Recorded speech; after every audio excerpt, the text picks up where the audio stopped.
Camera on the back of the table so that you don't see my arm the whole time I'm quilting. I'm going to go ahead and finish up this little star block with the curved cross hatching. As you can see, I did a third of it on the top, and I'm going to go ahead and show you how I do curved cross hatching with absolutely no marking. It is done continuous. You have one start and one stop, that's it. And this is using my little ruler for curved cross hatching. So I'm going to go around to the front of the machine and show you how it's done. And if you hear little squeaky ball noises in the background, it's my two quilting assistants, Max and Sophie.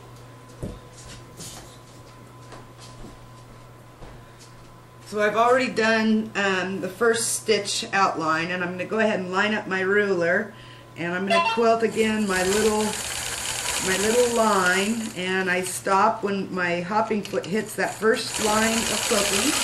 I'm going to come up, I'm going to go across, and I'm doing 1/2 inch spacing. So as soon as I line up the etched line with my previous line of stitching, I'm going to quilt down, I'm going to come up, quilt up, then I'm going to come around to the square. I'm going to do the same thing. The rulers have a little etched line, a vertical line instead of a horizontal line, and I lay that up on my seam line and eyeball about 1/4 inch away. I'm going to quilt down to the corner, and then I'm going to quilt back up to the end. I'm going to stitch over the 1/4 inch line to where the outside edge of my ruler lines up with the stitching. I'm going to quilt down. I'm going to come up and do the same thing on the other side. And I'm going to quilt over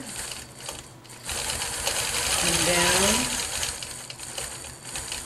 Quilt up again, come back up.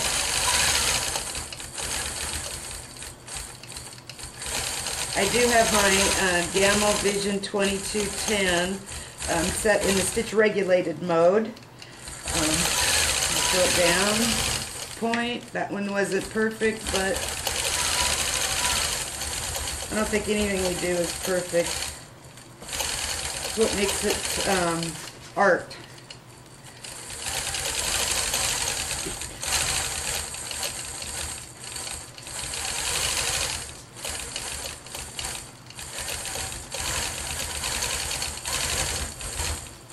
I really like doing this to the backgrounds of star blocks and simple blocks.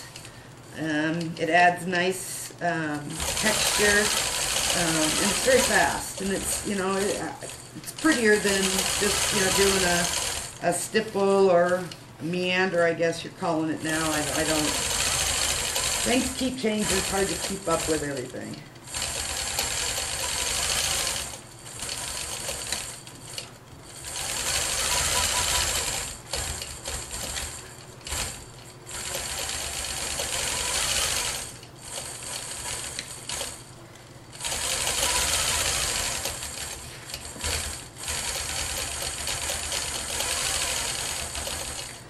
And then my last one.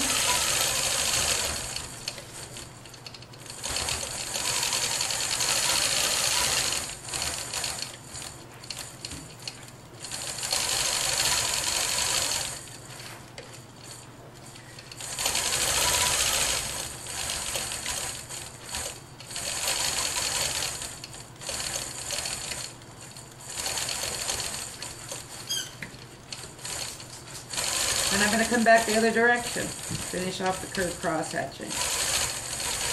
Like I said, this is done continuous.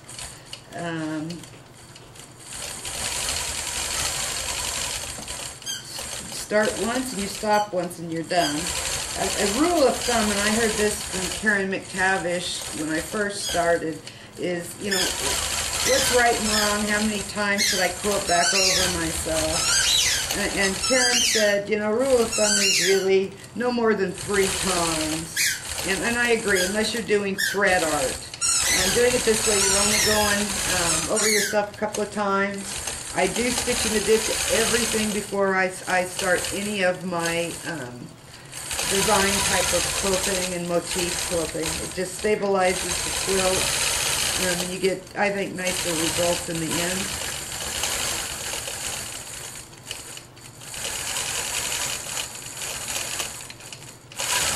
So I'm done.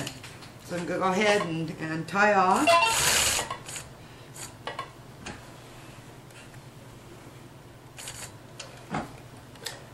my threads, and you can see it's all done. Gives very pretty movement. I like the little extra line, the framed line.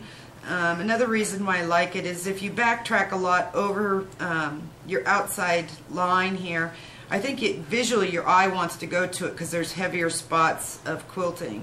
By bringing it inside, your eye doesn't concentrate that much on that line. It just sees the movement that it causes and forms. And the secondary line it gives it more depth and texture. That's just my thing. And a lot of people ask me, why doesn't their curved cross hatching look like mine? And I think it is that little extra line that I add in there. It's a little bit more time, but worth it in the long run. I've also done some double curved cross hatching in this area, and it gives a secondary movement. So I'll get this done and soak it to get out my blue lines from my stencil work, and I'll show you a picture of it when it's all done.